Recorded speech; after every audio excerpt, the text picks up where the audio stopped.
Hey, health coaches. I think that you know, and I know, and everybody knows that in order to succeed in building our businesses, we have to, put ourselves out there. And I put that in like air quotes because everybody uses that term. I need to put myself out there more. I just need to get myself out there. Okay, what does that even mean, first of all? And we all know it's not always easy, is it? Sometimes it's really, really hard. So how do you make it happen? Especially if you're experiencing some, shall we call it, inner resistance. When I was a student at the Institute for Integrative Nutrition, and this is going back over 10 years, I was extremely resistant to doing anything in terms of setting up my business. I know you probably wouldn't have expected me to say that, but it's so true. I really didn't think I would ever have my own business. I didn't even know why I was in school. I just wanted to learn all about nutrition and health, but I had no plans to actually set up shop and start seeing clients, and it scared the living dickens out of me. So I know all about not putting yourself out there because I was doing a whole lot of that back then. Now today, I want to talk about taking that plunge, whether it's giving your very first workshop. Ooh, that's so scary. Or launching a new program, or maybe it's just you printing out a flyer and walking into the local yoga studio and tacking it on a bulletin board. Hey, even that can be scary. So I'm going to give you 5 ways to finally get it done. But before we get there, I have 2 things. So first, and this one's really important, my 5-day Close the Deal Challenge starts very, very soon. So I hope you've already registered. It's a completely free event. And over the course of our 5 days together, I'm going to be teaching you how to sign clients without any of the pushy, salesy kind of tactics. So if you've been avoiding marketing yourself, avoiding putting yourself out there, it sometimes is because you are secretly terrified of having to sell yourself. Like if you put yourself out there, somebody might want to be your client, and then you're going to have to, oh my God, ask them for money, right? So if that's you, you absolutely must join us. Go to healthcoachpower.com/challenge and get yourself signed up for free. Again, that is healthcoachpower.com/challenge. Okay, I hope to see you there. I'm getting very excited for that event. I also want to give an enormous sort of woohoo shout out to Kristen. Hi, Kristen, who wrote this iTunes review along with her 5-star rating. She said, Michelle got me out of my head. I am the type who overthinks, overplans, wants to know everything and every contingency. Raise your hand if you're like Kristen, right? I realize now that this is fear of failure. I'm like that kid who stands on the edge of the diving board staring down forever with wobbly knees but can't take the jump. I won't say Michelle pushed me off the board. She's far more persuasive than that. Her invaluable tips and real talk helped me see that even a belly flop will be success to some degree, and that to be good, I simply have to get moving. I announced my pre-launch. I'm listing my pricing higher than I would have without her advice, and signed my first clients this week. I have a back-to-school special planned with my first 8-week group coaching going live here shortly. I feel like a kid saying, I'm doing it. But without Michelle, I would still be trapped in my head, spinning with ideas and no actual action. Thanks, Michelle, for your generosity, your positivity, and sharing such usable, actionable information. I'm taking the plunge because of you. Geronimo! Holy way to get it done, Kristen. Your review was just so in line with what we're talking about today. So I absolutely had to share it. And I'm so pleased that you've decided to dive in or belly flop in, whatever. It doesn't matter. It just means you're in motion. So congratulations. And please send your mailing address to support@healthcoachpower.com and just reference this episode because we have a little thank you gift to send your way. I so appreciate all of you guys every time a listener writes a review on iTunes, especially when it's to say that they took this information that I give on the show every week and put it into action. It's like so good, so good. So let's talk more about that, because Kristen is definitely not alone in her, like, I'm going to stand on the edge of the diving board, but I'm not going to jump in feelings. And in fact, Lori, if you're out there, say hello. Lori recently posted this in our group. She said, I graduated from IIN in May of 2018, and I'm having trouble putting myself out there. I'm working on it with Toastmasters, and you've tried helping already within the Health Coach Power community. I guess Lori has posted into the Facebook group in the past about this, but she's asking now, what helps a person take action? Any help would be greatly appreciated. Well, Lori, sounds to me like a fear of public speaking might be one reason that you're not in action, in which case, yeah, totally. I've heard that Toastmasters can really help with that. I've never done it myself, but just for anybody listening who doesn't know about Toastmasters, I don't know a lot about it, but this is what I've heard. It's a group. It's all across the country. I don't know, maybe around the world. And there's local meetings that get together in your area where everybody practices public speaking in sort of a safe space. So if you're like trembling at the idea of getting up in front of a crowd, this is a good place to go and practice until you get comfortable with it. But what I want to say is, for Lori and for everybody, putting yourself out there does not have to include public speaking. Like, yeah, it might. It's one way to have your voice heard, but it's certainly not the only way. And I really didn't do a lot of public speaking when I got started. I was way too scared to be doing that. So today I just want to focus on more of a general problem of not taking action, any action, because of our fears, because of our doubts, our lack of motivation, or simply our inertia, right? So number one, this I think is really important, and it kind of like brings me back to teaching yoga. I know lots of listeners of this podcast probably do yoga because health coaches love yoga, don't we?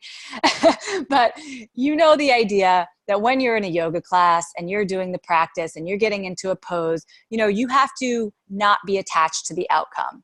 It can't be like, oh yeah, I totally hit the arm balance today, I'm amazing. Or, oh no, I totally couldn't do that arm balance today, I suck. You know, you have to be able to be just part of the process. It's all part of the process. So I say, if you have to get in motion, you have to separate yourself from the outcome, because it's the outcome that you're really afraid of, right? Like maybe you're going to procrastinate setting up that workshop rather, because, oh my God, what if nobody signs up? What if nobody shows up and I'm just in a room by myself? And that fear gets in the way of the outcome. So you never set a workshop up.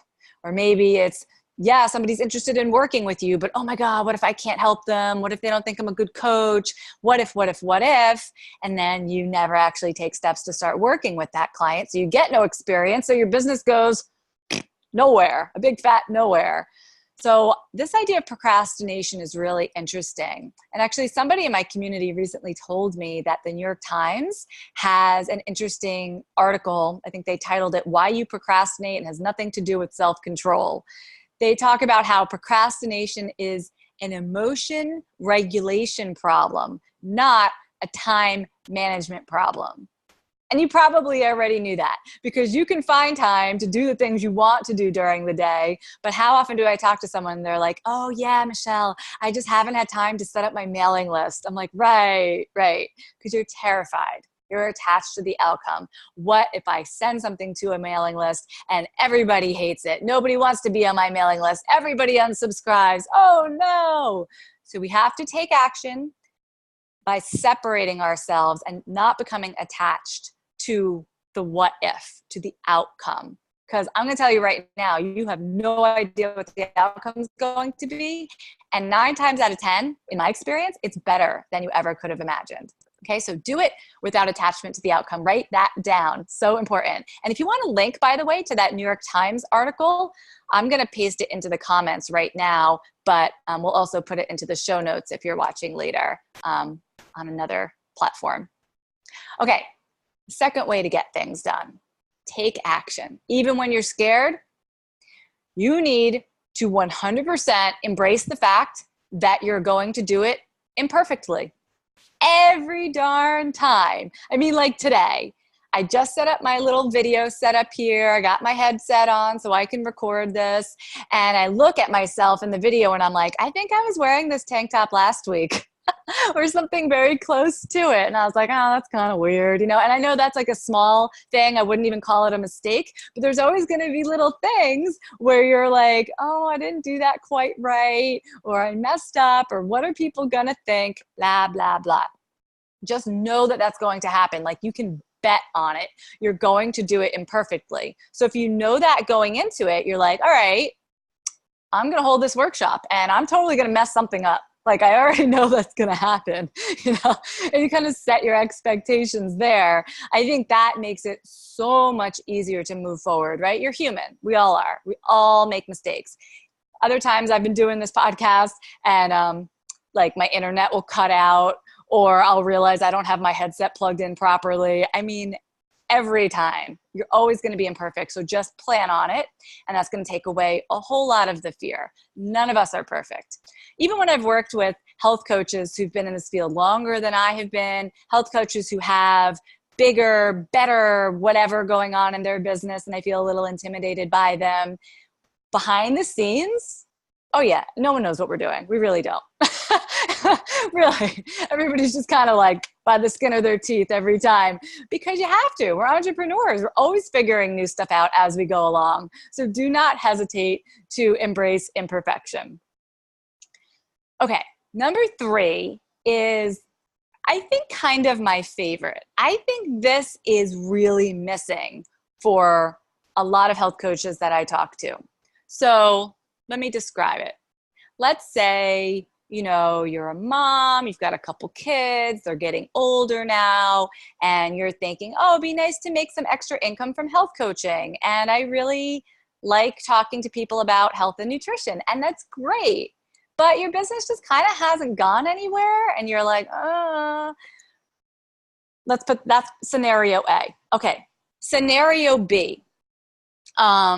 Your child has just been diagnosed with some very severe, God forbid, some very severe issue, and you have to pay a medical bill that goes way above and beyond anything that you were ever expecting to pay this year. Like, you need thousands and thousands of dollars in order for your child to have this certain surgery that they need.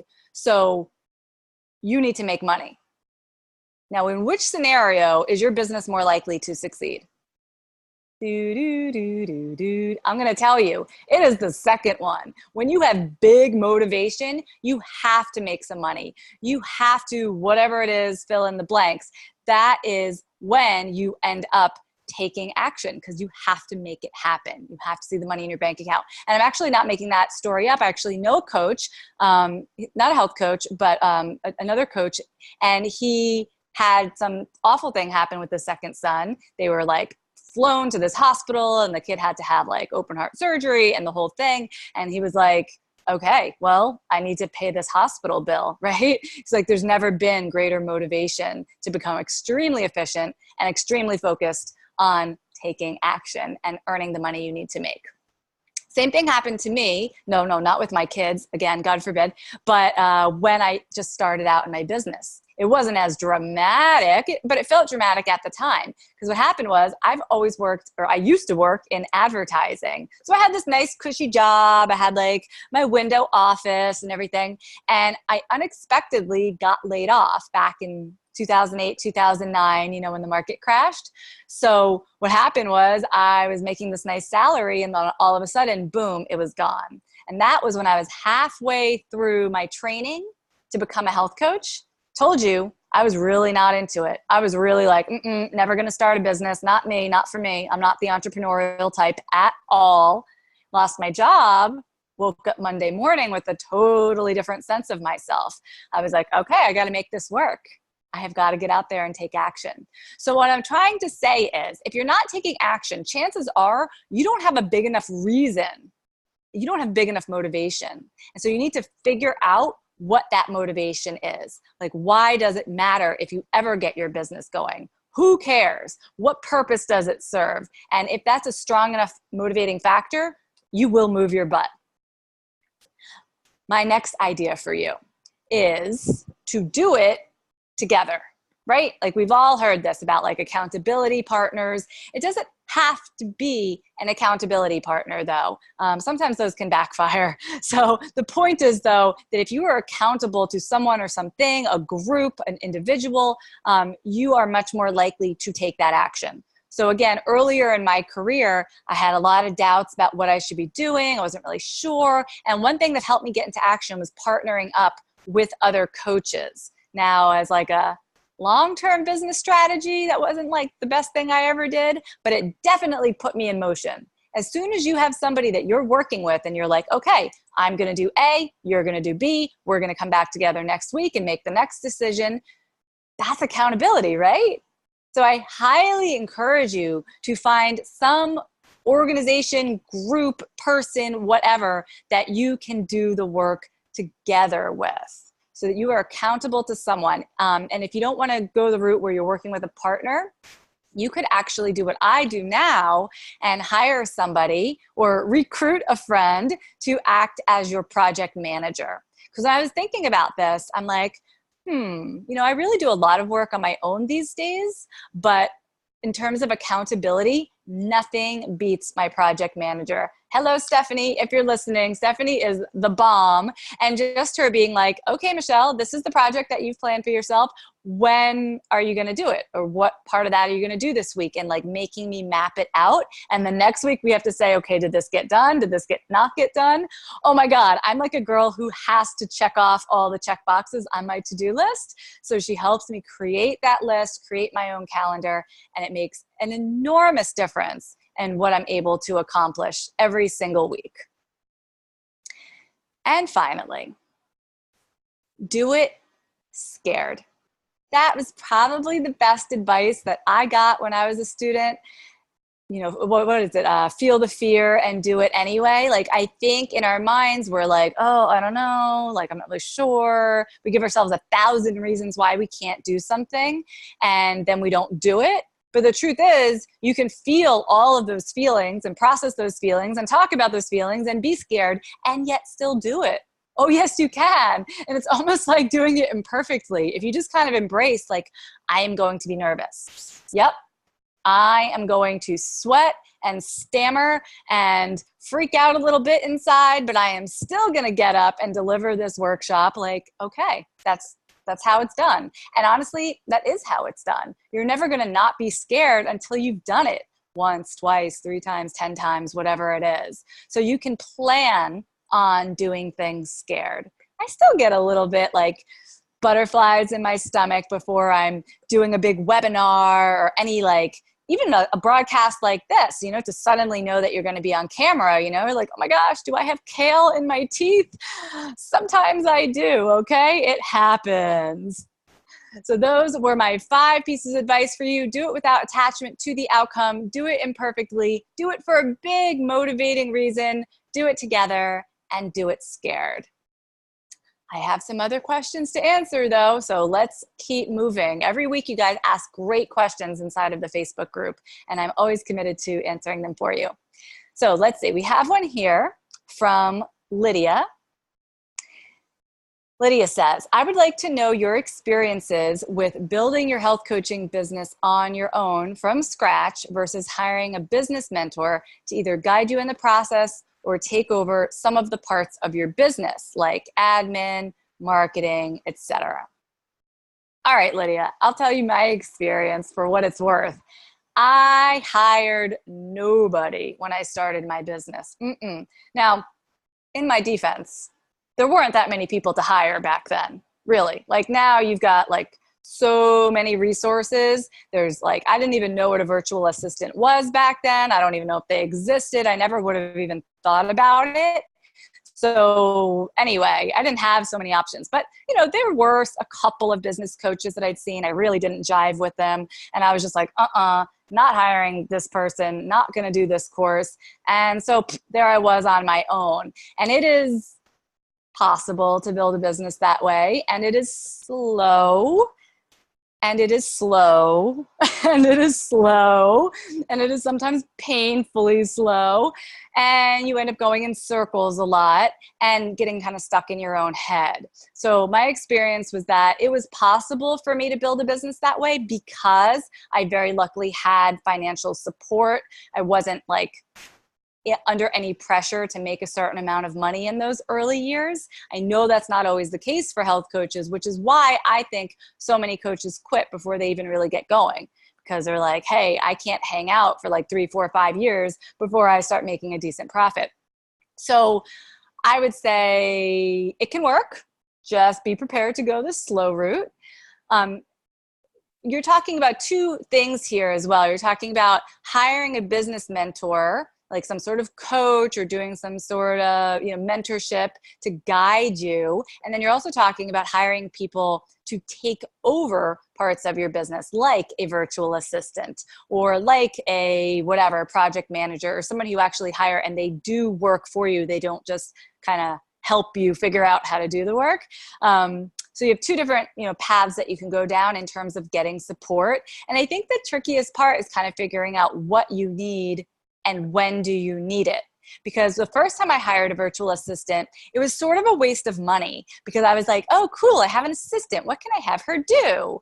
I don't know, because my business really isn't organized and it's all crazy and it's all in my head and I could never explain it to anybody and it doesn't really make sense when I try. So, and I didn't really know how to have her help me. Now I have a lot of systems in place in my business, and it's very easy for me to tell my assistant, like, okay, here, boom, this is what I need you to do. And this is when I need it done by. Right? So it's a little give and take as to what comes first, what comes second. But I do think most coaches coming out of school really need help learning how to market themselves. So not knowing anything about your situation, if I were you, that's where I'd put my dollars first. Because in the beginning, of course, you don't have a lot of extra money to invest in your business. So I wouldn't hire the assistant. I wouldn't get a web designer to, start giving thousands and thousands of dollars to do your web design. I really hire somebody who's going to help you figure out what exactly is going on in your business, how do you make money, and how are you going to do it consistently. And then after there, it's all butter. So good luck, Lydia, and let us know how it goes. Oh, Lydia says, very helpful. Thank you. I can't go slow either. I quit my 9-to-5 job. Okay. All right, then. Maybe the slow road is not for you, Lydia. And you also said that you hadn't heard about a virtual assistant yet. Oh, yeah. Sometimes you'll hear people just refer to a virtual assistant as a VA. And shout out to Kelly. My VA handles my podcast for me. So she'll be the one who kind of edits this and puts the transcript on my website. She has like a whole checklist of things that she does every time one of these episodes comes out. So your VA can be anywhere in the world. That's why they're virtual. And it's not terribly expensive to hire somebody if you know what tasks to give them and it actually makes sense for you to do so. So it frees you up to generate more income. Like if you can hire somebody for, let's say, $20 an hour, and during that time that they're doing tasks that you would have been doing, you can make $100 an hour, then that is a great setup. Anyway, thanks for being here, Lydia. Here is another question that came from Alana. Alana said, what online sales management software or tool do you all use for selling and taking payment for your programs, ebooks, etc.? I have a Squarespace website and I'm creating a hormonal reset program. I want to sell directly on there. Okay, so it really depends on what you're selling. For example, my course, Healthy Profit University, it's like pretty big, all like comprehensive course. We have videos, we have a Facebook group, we have live calls. So there's a lot of moving parts. And so for that, I have a dedicated member site. I use Thinkific.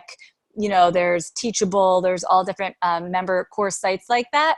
And that is the same site that accepts payment, and it's where, my members log in to get access to the course. And so that makes sense if you're running some sort of big program. So I'm not sure, Alana, what your hormonal reset program includes, but like, let's say it's just a PDF, like an ebook kind of thing. And you just want to be able to have somebody give you whatever it is, $20, and you're going to deliver a PDF into their inbox. There are a lot of different tools for that, and you have to watch out because some of them take a cut of everything that you sell, in addition to the cut that PayPal or Stripe is going to take on the payment processor end. So, you know, there's things like Gumroad. I'm trying to think of another one right now. It's not coming to my mind. But the one that I've always liked for that kind of purpose, for just like e-commerce, selling a product, so to speak, a virtual product on your site, is called DPD. And I believe the website is getdpd.com. And it's pretty inexpensive. There's like a monthly fee. It's not that much. And it's not that complicated, which I also loved. It's really pretty bare bones. So it's not like overwhelming to set up. And so that would be good if you are selling sort of a downloadable product, an audio file, a video file, a PDF, something of that nature.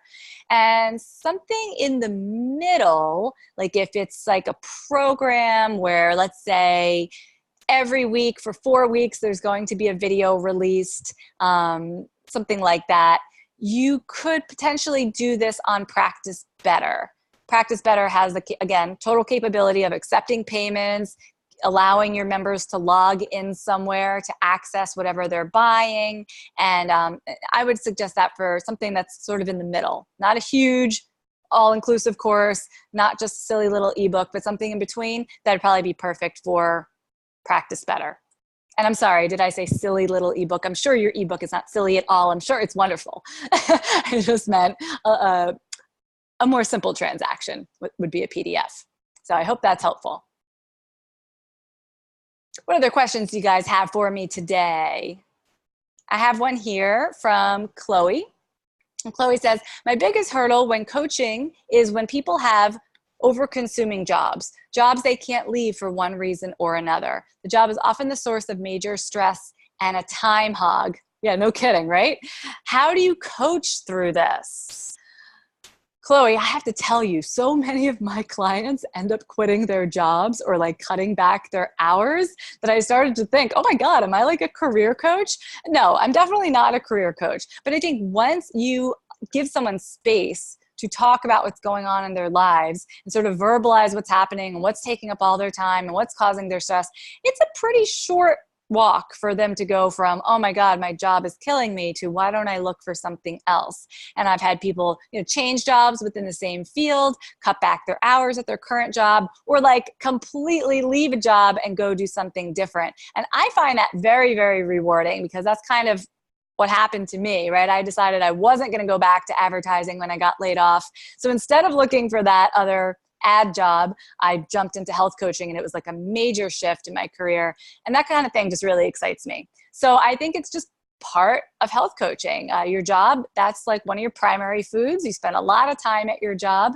And so it's wonderful to give your client time and space to talk about what's going on in their career, because that's really part of what's going to either make or break your health. So I'm glad that you are approaching this topic or thinking about this topic, because it is a big one, and I think a really important one to consider when it comes to our clients.